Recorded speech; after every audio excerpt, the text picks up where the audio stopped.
In the year 60 AD, the Roman Empire has taken over most of Europe except for Britannia, which still resists. On the island of Mona, the Roman army arrives to kill 300 Druids, slaying them one by one without mercy.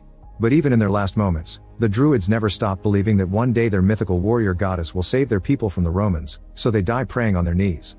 Later in Rome, Commander Paulinus reports the latest massacre to King Nero, commenting on the Druids' legend of a warrior goddess. Nero agrees they can't allow the Druids to find a savior, so he issues a decree that forbids all women from holding a position of power. Meanwhile in Britannia, the Iceni tribe is living in peace under the leadership of King Prasutagus and his queen, who are the proud parents of 2 young girls. One morning, warrior Chiron informs Prasutagus that Rome has sent a new procurator called Catus, who doesn't like Britannia much. While the men discuss politics, the queen takes the girls to language classes and a cosmetic session.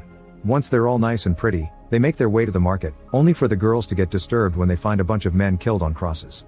At first the queen doesn't see the big deal since she thinks they're criminals that got their sentence, but her maid corrects her, those dead men are actually Christians that Rome killed for their beliefs.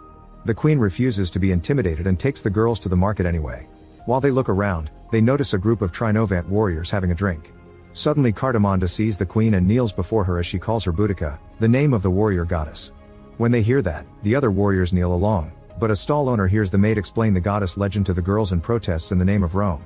The man tries to grab the queen to take her to the Roman guards, but Cartamonda immediately cuts his hand and then decapitates him.